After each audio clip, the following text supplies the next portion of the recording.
Hey cruisers, I'm Sherry with CruiseTipsTV.com. Today is Wednesday, October 21st. Where has this month gone? I can't believe we're almost looking at November. We have quite a few news updates for you today from several different cruise lines. We are going to start out today with some news from Royal Caribbean.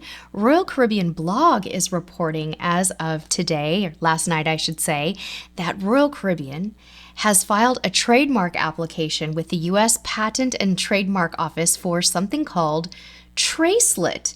Now, Matt over at Royal Caribbean blog said that the Tracelet seems to be made of rubber silicone, which is exactly the same materials as the cruise line's WOW bands, which debuted in 2014 as RFID wristbands. Now, the exact purpose of this bracelet hasn't been revealed yet, but it is expected that possibly it will be used for contact tracing. By the time this video airs, I'm sure that more information will be coming out about Tracelet.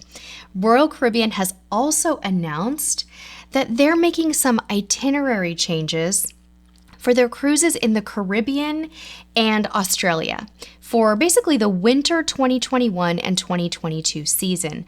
I am going to go through the Caribbean changes with you today, but if you'd like to see the Australia changes, be sure to go to royalcaribbeanblog.com to check out the full lineup of changes over there.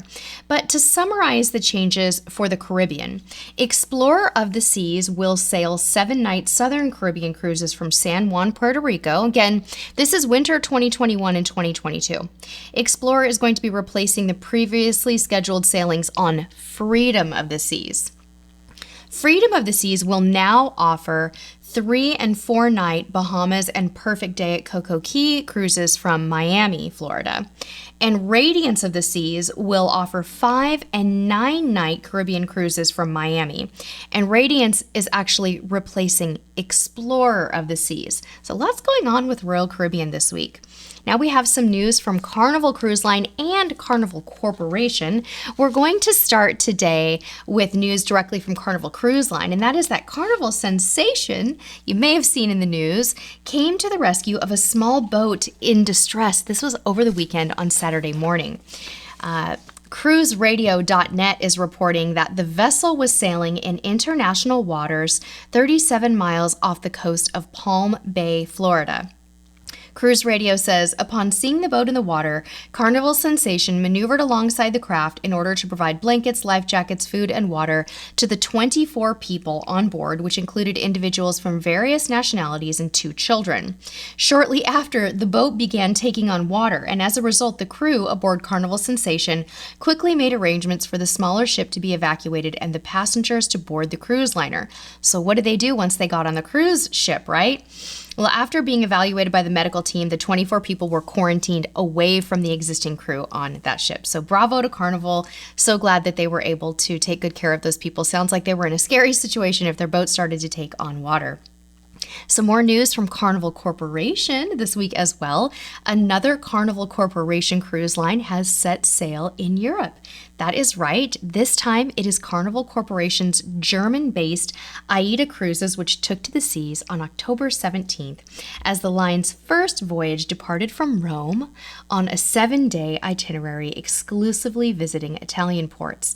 Now, another Carnival cruise line, Carnival Corporation cruise line, had started up last month. That was Costa Cruises, and they are now up to 3 ships cruising in the Mediterranean, and they're only visiting select European ports, but very promising, very exciting news.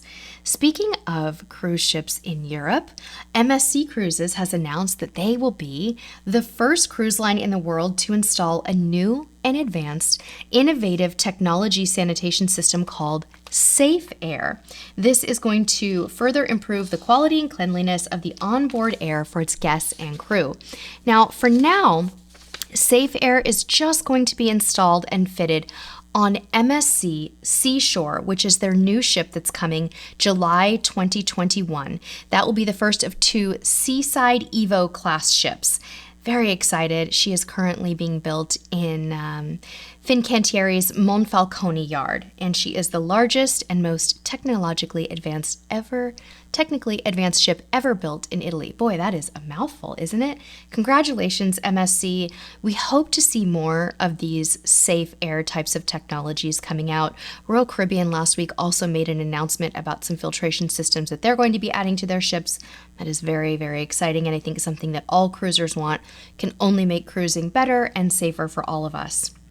More good news from MSC Cruises this week, and that is that their second ship is restarting operations with the implementation, of course, of rigorous health and safety protocols.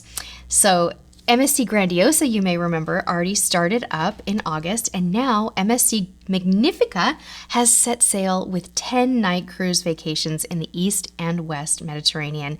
Very exciting. So those cruises are starting in Genoa, Italy, and visiting Italy, Malta, and Greece. So exciting. Congratulations to MSC for now having 2 ships successfully sailing over in Europe. I want to say that Grandiosa is already on her 9th or 10th sailing, which is very, very encouraging, very exciting.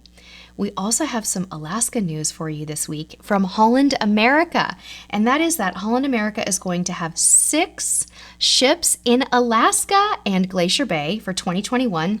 I'm going to spend some time sharing these itineraries with you because I think this is such exciting news, and so many of you are excited for the Alaska season next year. So Holland America is going to have Eurodam, Koningsdam, New Amsterdam, Noordam, Oosterdam, and Volendam up in the Alaska season. So they're going to be sailing from different ports.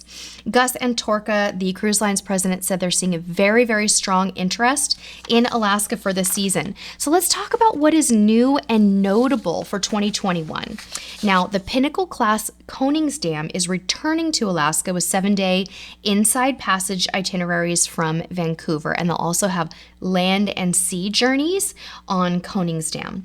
Those, of course, include Glacier Bay National Park.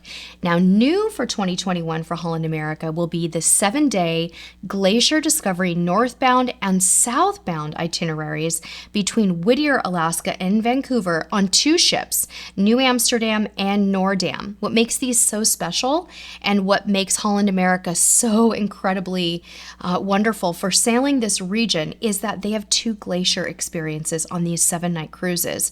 So you're going to get to see Glacier Bay and Hubbard Glacier or College Fjords along with the regular ports of Ketchikan, Juneau, and Skagway.